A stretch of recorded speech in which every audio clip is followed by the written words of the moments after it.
তুমি কি কখনো নোটিস করেছো, যখন ডিএফ কাঁদা বন্ধ করে দেয়, অবসেশন ছেড়ে দেয়, নিজের লাইফকে রিবিল্ড করা শুরু করে, যখন ইনার ওয়ার্ক শুরু করে, ঠিক তখনই ডিএম সাডেনলি চেঞ্জ হতে শুরু করে।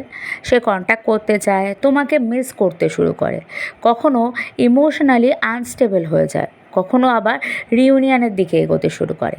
কিন্তু কেন এমন হয়? এটা কি জাস্ট কোইন্সিডেন্স, নাকি এর পিছনে আছে ডিভাইন চয়েস?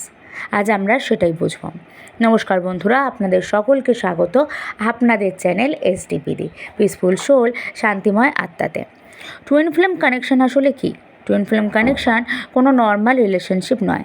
এই কানেকশানটা দুজন মানুষের এনার্জেটিক্যাল একই সোলের জার্নি, যারা একে অপরকে মিরার করে চলেছে।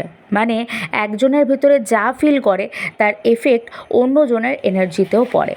স্পেশালি ডিএফ আর ডিএমের মধ্যে অনেক সময় ডিএম ইমোশনালি ব্লক থাকে। সে ফিলিংকে অ্যাভয়েড করে, নিজেকে ডিস্ট্র্যাক্ট করে এস্কেপ করে পালায়। আর ডিএফ ইমোশনাল কানেকশনটা ডিপলি ফিল করতে পারে। তাই সেপারেশন ফেজে বেশিরভাগ পেন ডিএমের দিক থেকে ডিএফকেই পেতে হয়ে থাকে।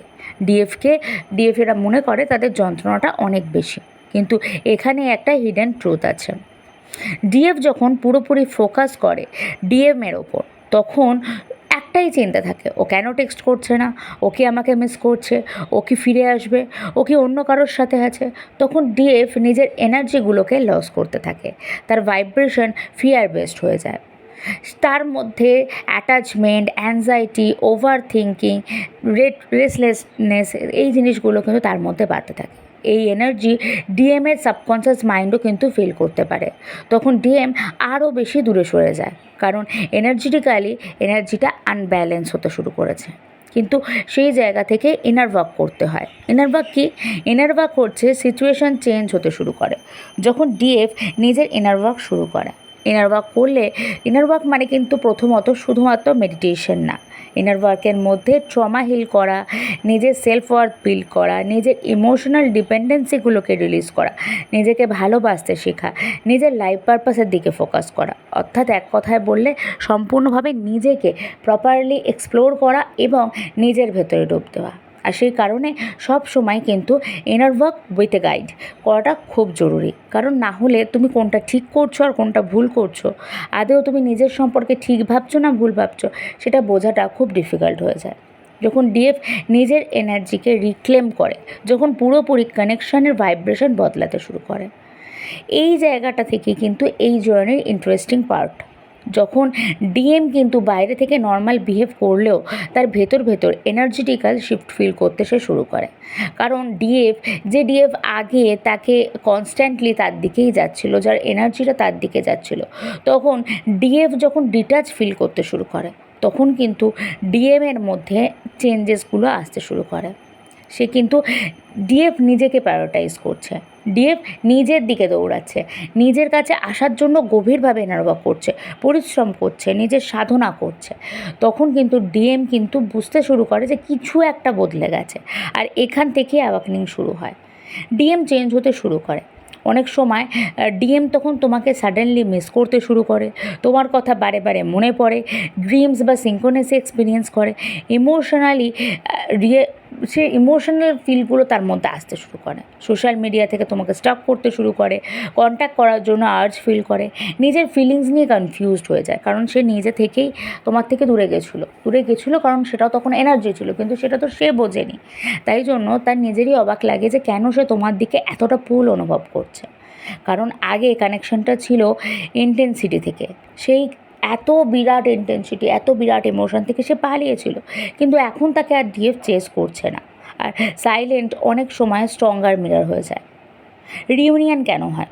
তো সব টুইন ফ্লেম রিউনিয়ন একইভাবেই রিউনিয়ন হবে বা রিউনিয়নে যায় এমনটা নয়, কিন্তু এটা খুব ইম্পর্ট্যান্ট। আসলে অনেক ক্ষেত্রে রিউনিয়ন তখনই শুরু হয় যখন ডিএফ নিজের আইডেন্টিটিগুলোকে কমপ্লিটলি ডিএমের ওপর থেকে ডিপেন্ড করা বন্ধ করে দেয়।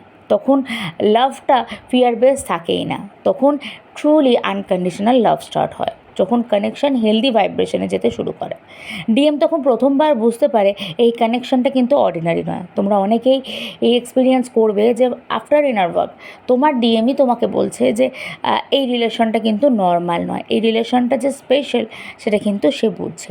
কী বুঝছে হয়তো সেটা তুমি জানো না, কিন্তু কিছু তো তার মধ্যে রিয়েলাইজেশন শুরু হয়েছে। অনেক সময় সে ইমোশনালি ওপেন হতে শুরু করে, নিজের মিস্টেকগুলোকে রিয়েলাইজ করে, সে কমিটমেন্টটাকে ফেস করার চেষ্টা করে, সে যেগুলো থেকে পালিয়ে যাচ্ছিল সেগুলোকে ফেস করতে চায়। আর তখনই স্লোলি রিউনিয়ন এনার্জি তৈরি হতে পারে। কিন্তু এখানে ডিএফরা এই ভিডিওটা দেখে অনেকটা ভুল ভাবতে পারে। অনেকে ভাবতে পারে আমি নিজের হিল করব, আমি নিজের ইনার ওয়ার্ক করবো, এই কারণে যাতেও ফিরে আসে।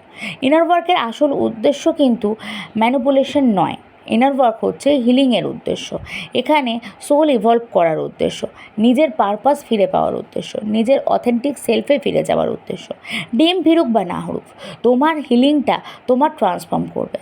আর সবথেকে ইম্পর্ট্যান্ট ব্যাপার হলো ঠিক তখনই ডিএম কিন্তু কানেকশনটাকে ফিল করতে শুরু করে। তাই তুমি যদি এখন সেপারেশন ফেজে থাকো তাহলে শুধু একটা কথা মনে রেখো, তুমি পাওয়ারলেস না। তোমার এনার্জি ম্যাটার করে, তোমার হিলিং ম্যাটার করে, তোমার ইনার ওয়ার্ক ম্যাটার করে, তোমার সেলফ লাভ পুরো কানেকশনটাকে শিফট করতে পারে। তাই ডিএমকে ফোর্স করার বদলে নিজের সোল গ্রোথে ফোকাস করো, নিজের ইনার ওয়ার্কে ফোকাস করো। তোমরা যদি আমার সঙ্গে তোমাদের টুইন ফ্লেম জার্নির ইনার ওয়ার্ক করতে চাও, টুইন ফ্লেম জার্নির গাইডেন্স নিতে চাও, তার জন্য আমার যোগাযোগের নাম্বার ডিসক্রিপশন বক্সে দেওয়া থাকে এবং পিন কমেন্টও আমার নাম্বার দেওয়া থাকে। সেখান থেকে আমার সঙ্গে যোগাযোগ করে তোমাদের twin flame journey inner work আজকে থেকেই স্টার্ট করতে পারো। তাই যদি তুমি এই ভিডিওটার সঙ্গে রেজোনেট করে থাকো তাহলে কমেন্ট সেকশানে অবশ্যই লিখো এনার্জি নেভার লাইজ। আর টুইন ফ্লেম জার্নি কিন্তু একটা আনন্দের জার্নি, টুইন ফ্লেম জার্নি তোমার সত্যির জার্নি, টুইন ফ্লেম জার্নি অ্যাওয়াকেনিংয়ের জার্নি। তাই টুইন ফ্লেম জার্নির সঙ্গে থেকো এবং নিজের জন্য ওয়ার্ক করো, নিজেকে ভালোবাসো, নিজের জন্য এগিয়ে যাও। তোমাদের ভিডিওগুলো কেমন লাগছে অবশ্যই আমাকে কমেন্ট করে জানিও, এবং তোমাদের যদি আরও কোনো ধরনের ভিডিও চাই, কোনো ধরনের গাইডেন্স প্রয়োজন হয় সেটাও আমাকে কমেন্ট করে জানিও। কী ধরনের ভিডিও লাগবে অবশ্যই কমেন্ট করো। তোমরা দেহ এবং মন থেকে সুস্থ থেকো, নিজেকে ভালোবেসো, সকলকে ভালোবেসো। নমস্কার।